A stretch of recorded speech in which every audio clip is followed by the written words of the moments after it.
Bom, doutores, vamos lá então começar hoje falando de derrame pleural. Derrame pleural é algo bem corriqueiro aí da gente ver no hospital, da gente ver na clínica médica, a gente vê na enfermaria dos nossos hospitais, né? Para começar, a gente tem que dar uma relembrada lá na questão anatômica da parte da pleura, né? Nós temos um espaço virtual que recebe esse nome de pleura, um espaço virtual chamado pleura. Ele é categorizado por uma membrana serosa que recobre os dois pulmões, né? Essa pleura também, ela tende a recobrir também o mediastino, então ela tem ali também uma parte que margeia também a cara diafragmática e toda a parte interna da caixa torácica. E nós temos a pleura dividida em pleura parietal, que é a parte externa da pleura, que é o que fica em contato com a caixa torácica, né? Que fica em contato ali com o interior do gradil costal mesmo. E nós temos a pleura visceral, que é a parte interna, que é a parte da pleura que fica em contato com os órgãos, propriamente dizendo, com os pulmões, né? E nós temos a cavidade pleural, que é um espaço, né? Tem aproximadamente de 0 a 20 micras, né, de espessura, e tem um volume normal de líquido ali dentro. Não é que a pleura ela é seca de tudo, não, ela tem um líquido normal ali. Esse líquido varia de 0,1 a 0,2 ml por quilo de peso. E esse líquido pleural, ele atua dentro da membrana em si como um próprio selador e um lubrificante, a fim também que não se tenha o colapso da pleura visceral com a pleura parietal. A drenagem linfática permite que haja essa entrada e saída de líquido e também de proteína. Esse processo é o que vai permitir o equilíbrio com respeito ao volume desse líquido pleural, esse líquido normal, e concentração constante de proteínas. Beleza? Vamos lá. Essa taxa de formação, não é aquele volume normal que está lá dentro, tá? Mas taxa de formação. A taxa de formação tende a ser de 0,01 ml por quilo por hora. Mas não é que só vai formando. Devido ao processo de drenagem, há esse equilíbrio de formação e excreção, de absorção. A capacidade de absorção desse líquido é de 0,20 ml por quilo por hora. Ok? Então, quando eu tenho algum tipo de patologia que altera essa capacidade de absorção, começa a juntar líquido e não é secretado esse líquido dali. Não é absorvido. Beleza? Aproximadamente, essa absorção costuma girar de 3 ml de líquido por vez ali. Beleza? Objetivo: lubrificar o desplazamento, né? A movimentação da pleura parietal e da pleura visceral, né? O líquido pleural em volume normal, ele gira ali dos 5 ml, né? Um paciente adulto já a 15 ml, beleza? Em torno de contagem de células por milímetro cúbico, você tem ali em torno de 1.000 a 5.000 células. Tranquilo? Vamos até aqui nessa tabela. Vamos ver mais para frente lá que fica mais fácil de entender o restante aqui. Beleza? O derrame pleural ele define como o acúmulo patológico de líquido no espaço pleural. Sempre vem associado a algum tipo de enfermidade, seja de síntese proteica, seja de inflamação, de infecção, tá? Vem como resultado de algum tipo de desequilíbrio entre essa formação de líquido e a absorção ou reabsorção, beleza?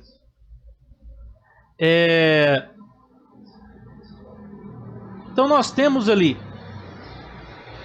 a parte dessa secreção de líquido sendo excretado para o espaço pleural, beleza? Que nós temos a pleura parietal e aqui a pleura visceral, certo?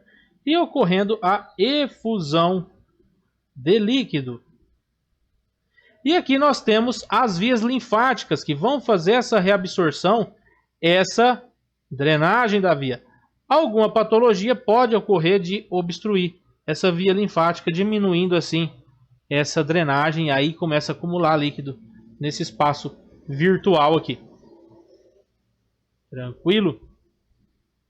É que nós temos aqui a questão do incremento da permeabilidade da circulação microvascular também, atuando nessa secreção e reabsorção.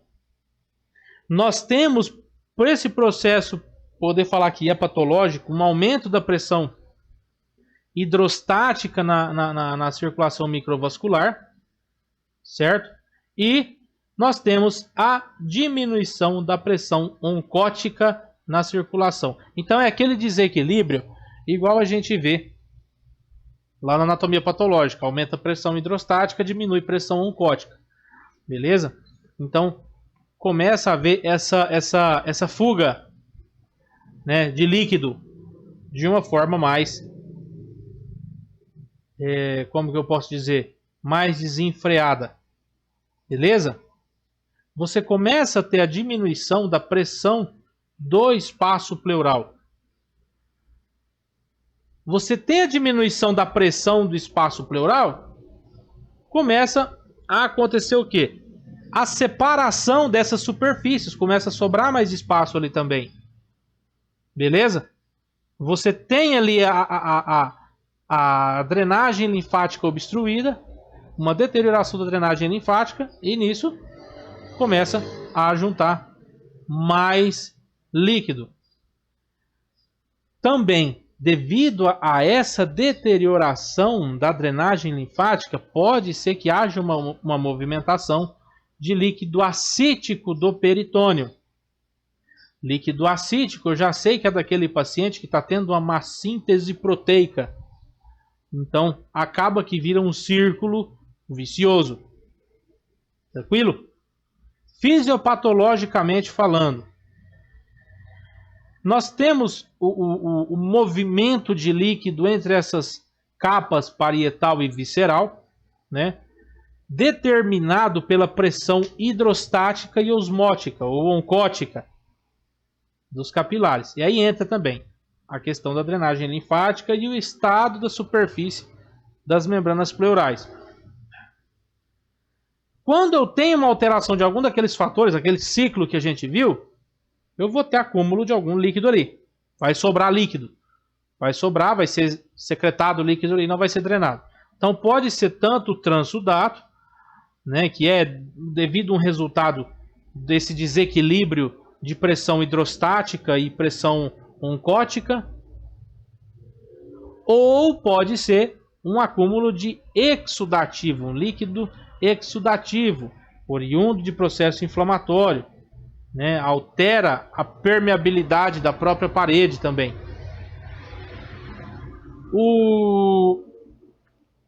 Os tipos de derrame pleural, nós temos o exudativo e o transudativo. O transudativo, vamos falar aqui nos pacientes mais clássicos. Paciente com insuficiência cardíaca congestiva, é o clássico, é o paciente inchado, o paciente demasiado. O paciente em síndrome nefrótica, é aquele paciente que tem uma má sintetização de proteína, está jogando muita proteína para fora. obstrução de veia cava superior, cirrose, glomerulonefrites. Essas são patologias que podem fazer o seu paciente cursar para derrame pleural transudativo. O exudativo, o próprio empiema por germes comuns, tuberculose, micose sistêmica, tromboembolia pulmonar, principalmente no pós-cirúrgico, né, de esplenectomia, gastrectomia, transplante cardiopulmonar, pancreatite, perfuração esofágica, metástase pleural, neoplasia primária de pleura, beleza? Lúpus eritematoso sistêmico, artrite reumatoide, uremia, hemotórax, o quilotórax. O paciente que sofreu quilotórax é danado para dar esses tipos de derrame pleural exudativo, porque é acúmulo de líquido de conteúdo alimentário na cavidade pulmonar do paciente, então você drena conteúdo alimentário, beleza? Então em contato ali há aquele processo inflamatório mais feio, mais exagerado ali. Bom, os derrames transudativos costumam ser a causa mais frequente de derrame pleural. Beleza? Costuma ser aí o mais comum do dia a dia que a gente vê. Ele tem uma característica que é o que vai fazer você diferenciar depois lá.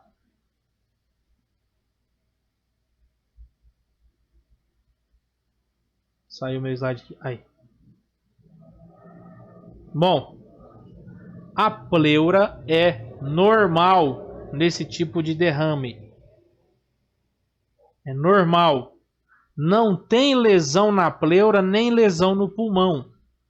Esse tipo de patologia, esse derrame transudativo, ele tende a ser secundário a outra patologia que altera pressão hidrostática e pressão oncótica. Já o exudativo, eu estou tendo processo infeccioso, processo inflamatório. Então eu posso ter o compromisso das cavidades pleurais, das folhas pleurais. Beleza? Esse é o principal diferencial do derrame transudativo e do derrame exudativo, falando a nível estrutural. O exudativo tem compromisso de pleura, transudativo não tem. Beleza? Manifestações clínicas. Clássico, o paciente chega com dificuldade respiratória. É aquele paciente dispneico. Ele tem uma tosse que não é de caráter produtivo. Quando o paciente tem expectoração, eu posso também começar a investigar que está tendo alguma afetação, alguma patologia que atingiu a parte parenquimatosa. Pode estar associado a alguma pneumonia, alguma tuberculose, alguma coisa. Dor. O que acontece? O paciente sente dor porque pode inflamar a pleura parietal, e essa pleura parietal ela é inervada por ramas intercostais ou pelo próprio reflexo de dor no nervo frênico. Eu tenho diminuição das vibrações vocais, porque está cheio de líquido, está tendo uma má condutividade, né, uma má condutividade vibratória. Eu tenho diminuição da sonoridade na percussão. Eu tenho um tórax de um aspecto mais mátido, né, aquele som mais matado, mais comprimido. Qual que é a vantagem de você percutir esse paciente? Aqui você consegue localizar a borda superior do derrame. Na hora que você passar a borda superior do derrame, o som vai voltar a ser oco. Na hora que você voltar para o derrame, o som fica mátido de novo. O som fica mais matado. Como que eu vou valorar esse meu paciente? Primeiro, a clássica radiografia, tá? Ultrassom, a ultrassonografia, a ecografia.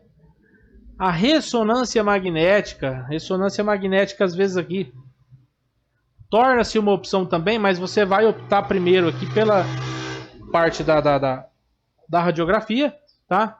E do próprio ultrassom. Mas você pode também tomografar seu paciente. Tomografia é um excelente exame para você fazer essa valoração. A própria toracocentese, né? A gente opta ela pela toracocentese de tratamento mesmo, ou pela toracocentese diagnóstica, a punção pleural, né? A própria biópsia pleural.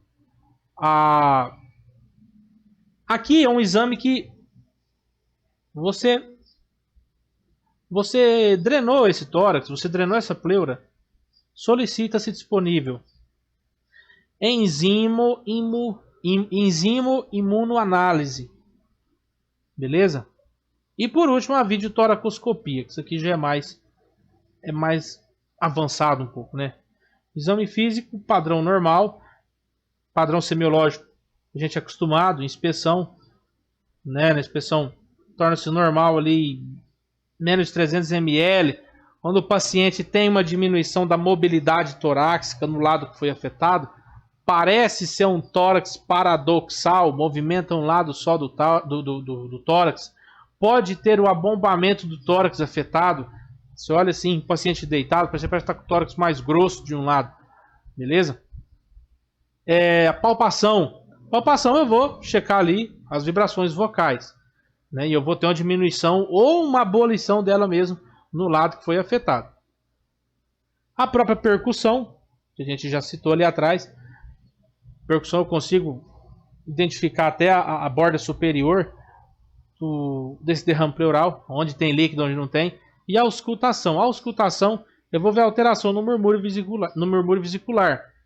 Né? Vai estar diminuído ou vai estar apagado mesmo. Eu consigo, às vezes, escutar um roce pleural. O que acontece? Esse roce pleural desaparece à medida que se acumula o líquido. Tranquilo? O paciente também pode me apresentar uma situação que se chama egofonia. A egofonia é um tipo de emissão vocal defeituosa, né? O paciente está com a voz meio falhando, parece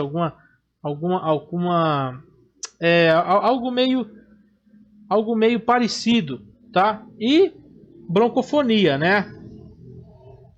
Você pode ouvir broncofonia também pelo nome de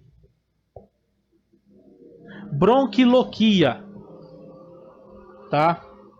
Que é quando eu tenho essa transmissão anormal de sons originados nos brônquios, esse murmúrio vesicular, beleza? É um murmúrio vesicular aumentado. Você ausculta ele de uma forma mais agressiva, de uma forma mais amplificada. Tranquilo? Vamos lá. Métodos diagnósticos. Citamos ali, né? A radiografia. Radiografia eu consigo observar, né, de uma forma bem esbranquicenta mesmo, a área de derrame, onde eu tenho esse acúmulo de líquido, né? E na ecografia eu consigo ver se tem esse acúmulo de líquido, e até eu posso usar a ecografia também para me guiar na toracocentese. Se eu tiver disponível ali, eu posso utilizar. Beleza? Então você vê na radiografia essa região mais opaca, né? Você vê uma opacidade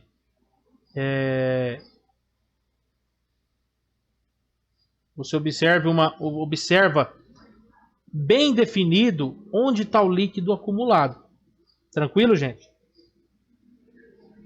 E aí depois você vai para a ecografia para você até mesmo conseguir fazer uma medição superficial de quanto líquido tem ali. Certo? Vamos lá. Na tomografia, eu vou conseguir diferenciar se é um empiema ou se é um abscesso pulmonar. Observa aqui. Quando eu tenho um derrame pleural moderado, de aproximadamente 350 a 500 ml, coloco um tubo só, para fazer essa toracocentese. Beleza?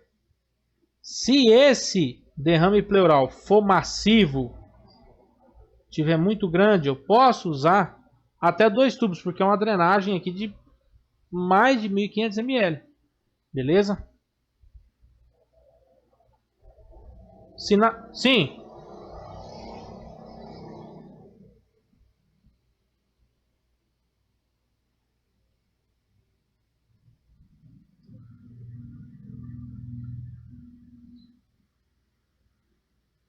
E agora?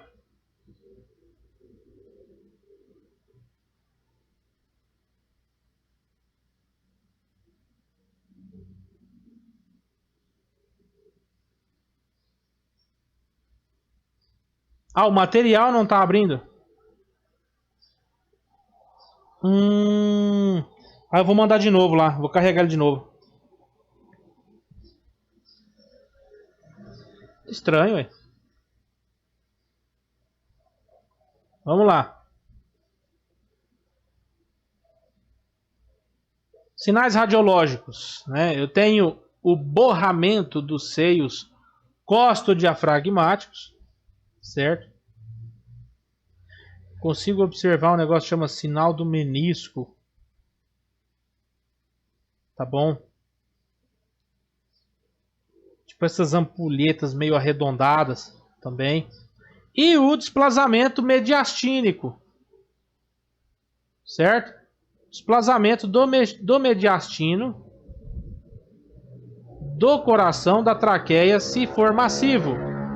Costuma-se ser um desvio contralateral. Beleza? Um desvio para o lado contrário de onde está sendo o derrame. E outra característica, aumenta o espaço intercostal. Beleza? Dependendo da situação, você pode ter uma horizontalização maior dos arcos costais. Eles não estão meio inclinadinhos assim, tá bem achatadão mesmo. Tranquilo? Sinais de derrame pleural. Sinal do menisco, né? Borra o seio, o costo diafragmático e forma tipo uma concavidade, certo? Aqueles arredondados. É bem característico, tá, pessoal? E você costuma observar uma boa delimitação. Não fica aquele borrado meio indefinido, como se fosse pouco líquido. Quando esse líquido tem ali aproximadamente 400, 500 ml, ou até mais, fica bem definidinho, tá?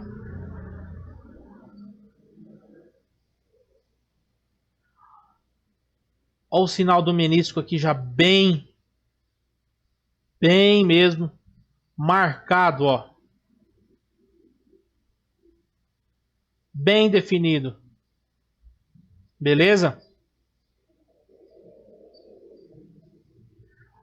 Mas está começando a querer fazer também do outro lado, ó.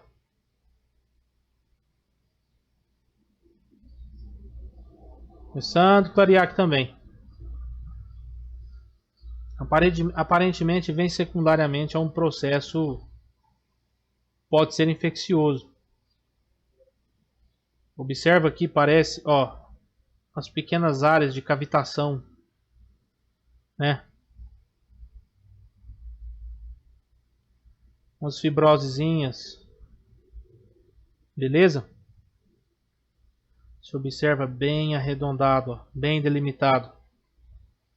Um derrame bem maior já. Tranquilo, gente? O derrame típico ou moderado, né, o derrame livre, ele é aquele tipo de derrame que ele não faz aquela clínica tão severa ao ponto de horizontalizar um arco costal. Tranquilo? Ele é um derrame de baixo volume, ele é menor, a drenagem desse tipo de derrame, ela é bem mais fácil, é pouco líquido, o paciente fica menos tempo com o dreno em selo d'água, beleza? E o derrame pleural mínimo, muitas vezes ele passa até despercebido pelo paciente, pelo médico. Vamos lá. Ele produz uma borrosidade, um borramento do ângulo costo-diafragmático. Então você vê que some aquele ângulo costo-diafragmático. Às vezes, você tem que pedir esse raio-x para o paciente em decúbito lateral. Tranquilo? Em decúbito lateral. E você consegue observar esse apagamento. Você consegue ver no seio posterior um leve acúmulo de líquido. Viu que não chega a ficar aquela área branca bem delimitada, igual daquele derrame moderado. Beleza? Nós temos o subpulmonar, que em posição de pé, ele fica ali aproximadamente 75 ml de líquido, né? Pode manter exclusivamente no espaço subpulmonar, que fica ali entre a superfície inferior do pulmão e o diafragma, bem lá embaixo mesmo. Eu falei para você, às vezes passa despercebido. Dentro da radiografia ele vai se manifestar como esse derrame subpulmonar. Há uma elevação do diafragma com o aplanamento do aspecto medial. Então o diafragma ele fica mais plano. O diafragma mais aplanado, e pode acontecer uma elevação do diafragma no lado que está tendo derrame. Beleza? Então são os sinais radiológicos que muitas vezes não tem experiência de ver e passa despercebido. Fica de olho na clínica do seu paciente. Certinho? Então aqui você consegue observar líquido sobre o diafragma. Beleza? Outra variante é o sisural, né? Que é quando eu tenho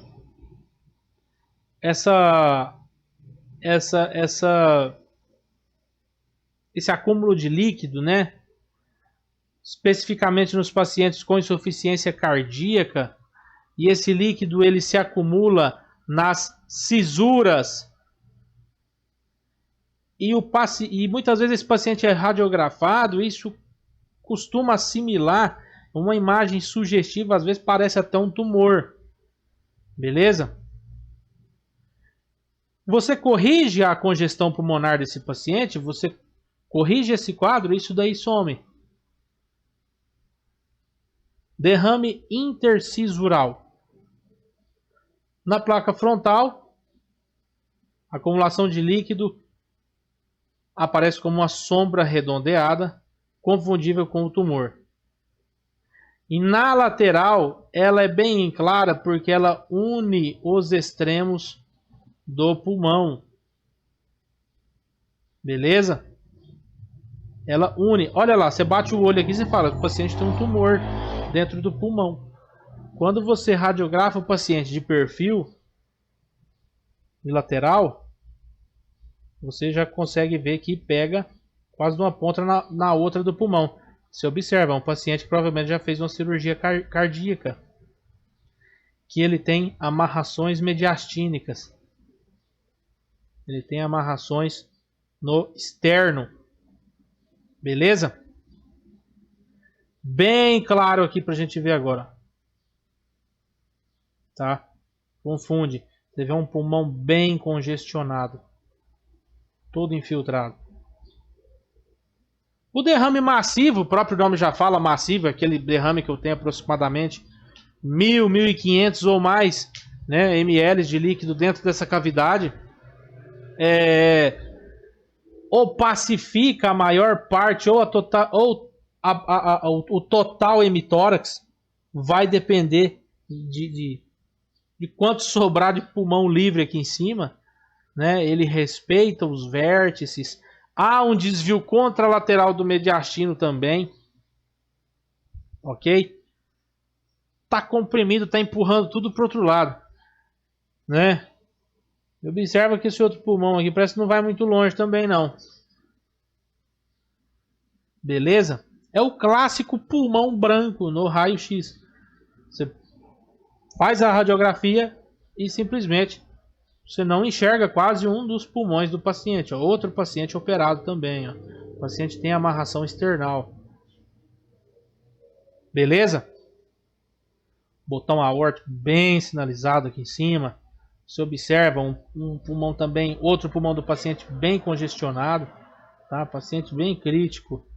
Ó, olha a situação. Tá? Então, simplesmente some um dos pulmões do paciente. E nós temos os estudos do líquido pleural. Temos a análise bioquímica, né? Que vai falar se é um derrame exudativo ou transudativo. O citológico, né? Vai pedir ali hematócrito, polimorfo nuclear. Se predomina linfócito, se predomina monócito ou eosinófilo, né? O exame microbiológico que vai vir o cultivo, né? Em tinção de Gram. Terminação de bar no líquido, ele te ajuda já a fazer a sua antibiótico terapia, traçar a sua antibiótico terapia. E nós temos os critérios de Light. Os critérios de Light são o quê? Quando eu tenho uma proteína do líquido pleural maior a 0,5,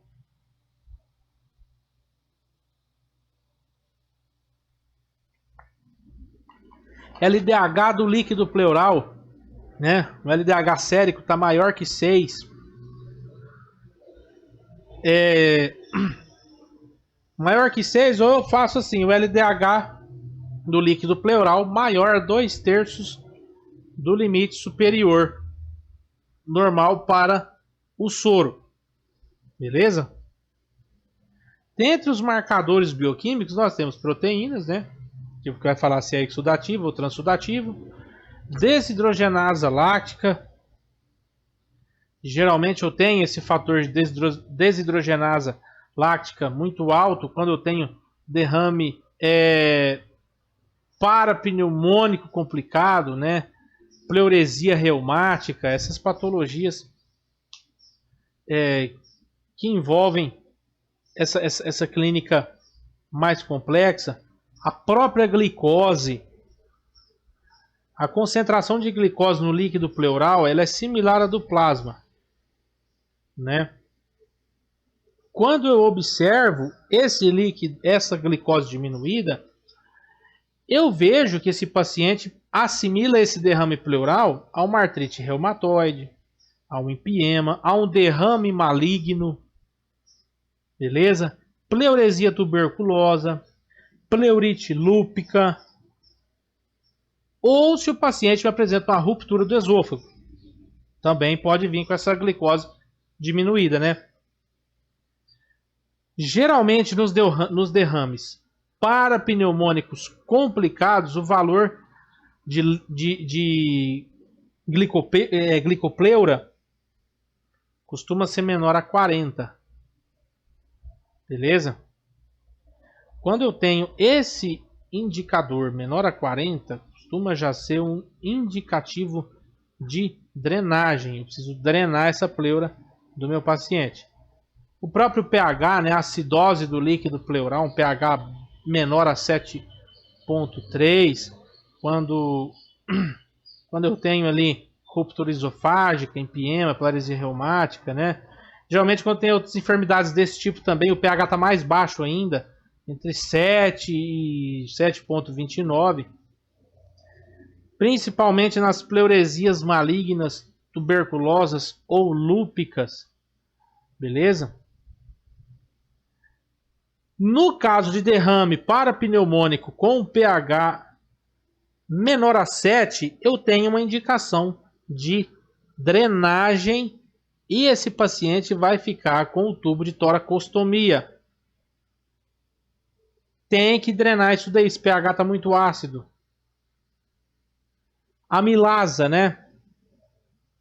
Elevação da amilasa no líquido pleural por valores séricos normais ou um quociente líquido de aproximadamente maior a 1,0 sugere que o paciente está cursando também com pancreatite aguda, um pseudoquiste pancreático, uma ruptura esofágica, certo? Ou malignidade ou ruptura de uma gravidez ectópica, rompeu essa trompa que estava ali com essa gestação ectópica. Triglicerídeo. Os níveis de triglicerídeo se têm mostrados úteis para eu fechar o diagnóstico de quilotórax. Beleza?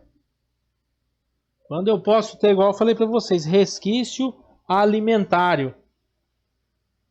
O próprio ADA, né? Enzima ADA. Eu faço esse exame para checar a célula linfóide, né? Atua ali na maduração, intervém na maduração de monócito e macrófago. Principalmente eu peço esse ADA quando eu estou suspeitando que o meu paciente tenha tuberculose. Se eu observo um valor de ADA acima de 45%, eu tenho uma sensibilidade de 97%. Beleza? Pode aumentar também nos empiemas, nos linfomas, nas leucemias, nos mesoteliomas, nos derrames malignos. Beleza? Se predomina neutrófilo nesse meu exame de líquido pleural, eu sei que está tendo uma resposta inflamatória ali. Então, esse derrame pleural pode ser oriundo de uma pneumonia, uma pancreatite, uma embolia pulmonar, um abscesso subfrênico, tuberculose em estágio inicial, lúpus eritematoso sistêmico. Já se predomina eosinófilo, eu posso dizer que eu tenho presença de ar ou de sangue no espaço pleural. Já é um pouco mais raro isso daí, pode ser por reação farmacológica. Enfermidade parasitária, né?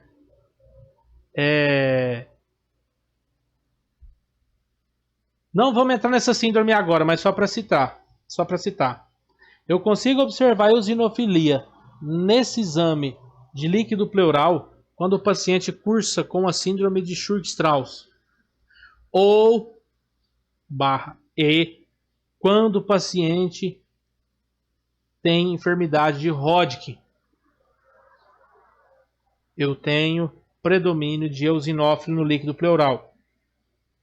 Se predomina linfócito, se tem mais de 50% de predomínio de linfócito no líquido pleural, eu já posso suspeitar de tuberculose ou de algum tipo de enfermidade maligna. Aí às vezes já compensa você pegar e fazer uma biópsia pleural nesse seu paciente. Beleza?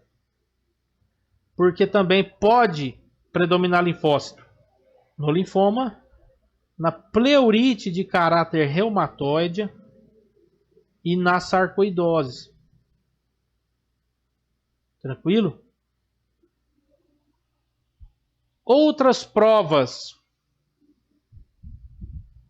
do líquido pleural, né? O próprio BK, os germes comuns e fungos, uma vez na minha vida só que eu vi um paciente com micose pulmonar, né? Apesar que é o que está afetando muito o pessoal com essa cepa delta lá na Índia, né? O paciente tem uma queda de imunidade de uma forma muito brusca e manifesta um quadro de micose pulmonar devido ao fungo negro. Tem alguns casos no Brasil, mas graças a Deus não predominou esse fungo negro aqui associado, não. As biópsias pleurais, né? A parte de análise anatomopatológica e microbiológica dessa amostra. E para tratar, funciona assim. Eu preciso primeiro descomprimir o tórax do meu paciente e depois tratar o que está fazendo esse derrame pleural. Preciso ver se é de caráter inflamatório, se não é, se é alguma doença que o paciente está cursando por ser de caráter secundário. Beleza? Então, primeira coisa, eu preciso drenar. Eu preciso esvaziar esse tórax do paciente para liberar espaço. Para fazer com que esse paciente, às vezes, sature melhor. Com que esse paciente para essa dispneia, né? Com que esse paciente tenha uma melhor expansividade intratorácica, um melhor drive ventilatório. Então, primeira coisa, eu vou fazer a drenagem torácica. Certo? Posso fazer com agulha, com tubo torácico, né? Sistema de 3 câmaras, válvula de Heimlich e etc. O clássico que a gente faz é com o próprio tubo pleural, né? Um tubo fenestrado, que você introduz ali, você faz essa toracocentese, né? E eu posso fazer a própria pleurodese, infusão local lá de tetraciclina, de oxitetraciclina, de tal, tá bom? Vai depender do que o paciente tiver. Vai depender da patologia para você escolher o que você vai administrar lá. E eu posso fazer aí as próprias derivações pleuroperitonais, né? A válvula de Denver. Vamos lá, a válvula de Heimlich é isso aqui, tá bom? É uma válvula de caráter coletora que ela impede esse refluxo para dentro do tórax, certo? Você vai passar o tubo pleural, o catéter pleural normal e vai conectar a válvula na outra ponta. Mais ou menos. Aqui não precisa do selo d'água, ele vai ficar tudo lacrado, tampado. Isso. O selo d'água você usa ele bastante, principalmente quando você tem os quadros de pneumotórax e hemotórax. Você pode usar para fazer drenagem pleural. Mas a drenagem pleural, geralmente com a toracocentese, na própria drenagem pleural, na pleurocentese, já resolve, não precisa ficar com o dreno. Agora, se já houve toda uma afetação pulmonar, você vê que aquele pus, você vê que aquele conteúdo está vindo de dentro do parênquima mesmo, aí você deixa com o dreno, até ele parar de oscilar. Ou até melhorar essa inflamação aí do pulmão do seu paciente. Dá uma autonomia melhor. O selo d'água também, tem a cordinha ali, o camarada sai carregando. Já é mais incômodo, né? O paciente portar o dreno em selo d'água. Tá, mas esse aqui, o líquido drenado aqui, ele tem alguma bolsa coletora? Eu nunca vi esse dreno aqui. Ele vai para alguma bolsa coletora ou ele fica pingando aí?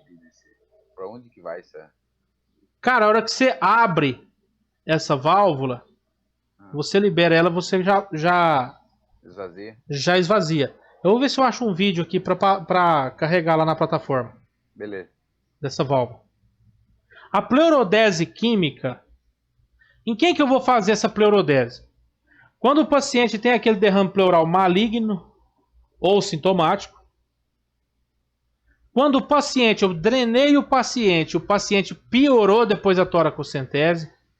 Quando o pulmão desse meu paciente não é capaz de expandir. Certo?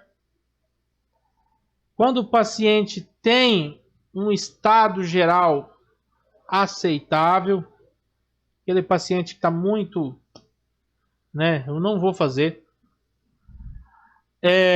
Paciente que está sem obstrução endobronquial, e se eu tenho uma expectativa de vida maior de 6 semanas. Então, são algumas características dos pacientes candidatos à pleurodese. Ok?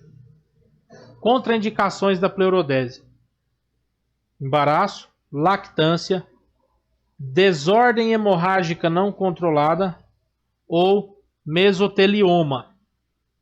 Ok? No quilotórax, você já observa que eu tenho partículas maiores, então eu vou drenar no selo d'água. Eu vou pôr um tipo de drenagem mais calibrosa. Né? Então o paciente vai ali levemente debruçado sobre uma mesa, né? Ou sobre alguma superfície que você coloca para angular, para aumentar um pouco o espaçamento intercostal, para você fazer a punção. Beleza? Tranquilo, doutores? Tranquilo, doutor.